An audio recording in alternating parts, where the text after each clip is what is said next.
So in this video we're going to extend our little example workflow a little bit by adding a couple of things.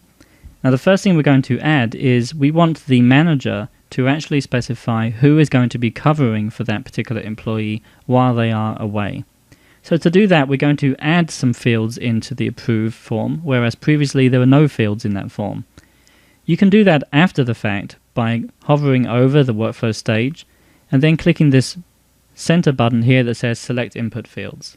You click that, then click plus, and you can add some fields in there. So we're going to put covered by as a field that goes right in there. Now you can click here to go back to your workflow where it says workflows right here, so you can see your designer again once you've done that. So let's just publish and see what that looks like.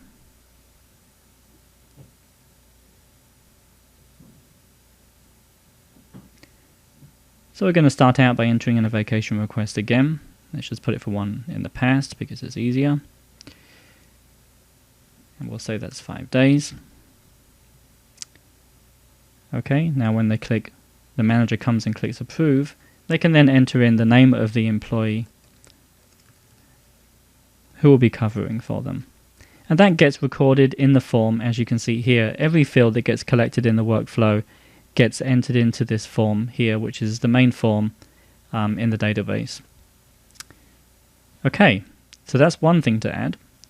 Now the next thing we're going to add is a second level approval if the vacation actually goes beyond a certain number of days. So we're going to add in a couple of more stages here. As well as a second level approval, we're also going to add in a final stage of the workflow where it actually goes to human resources for them to record in their system.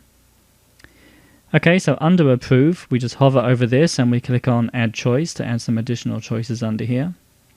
We're going to put top manager approve here, and the role for that is going to be top manager. Now they don't have to specify any input fields, so we're just going to click OK on that.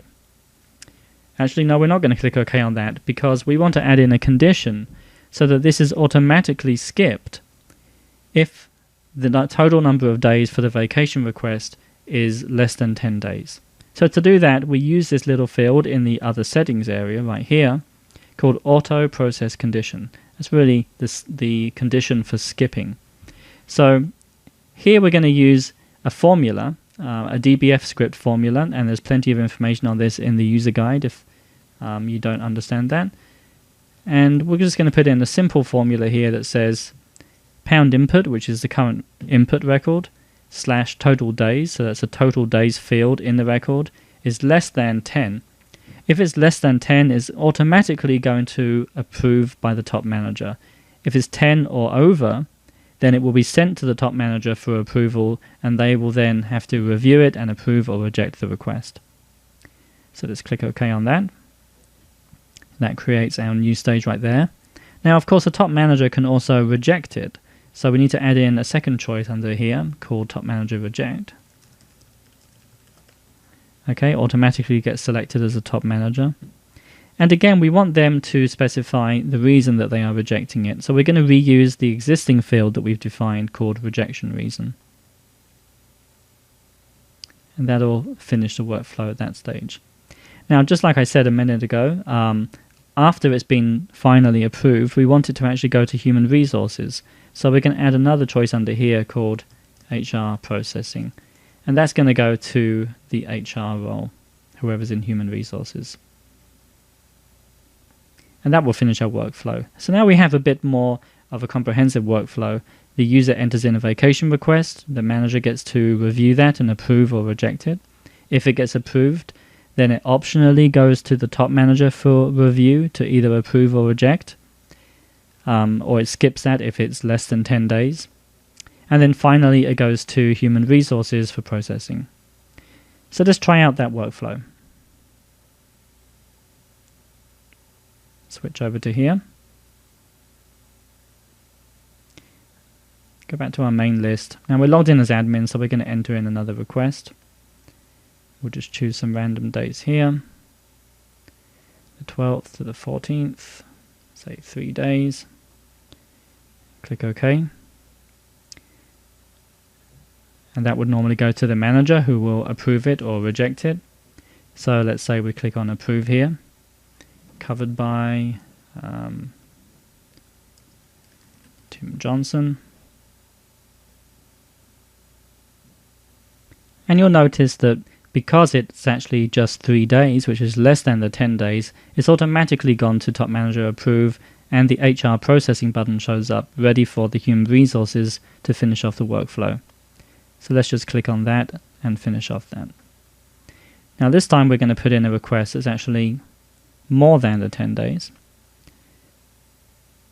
So let's say we select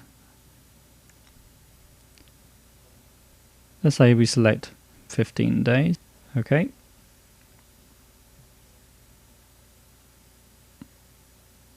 Again, that goes to the manager for approval, and they look at that and they click approve. It's covered by Bob.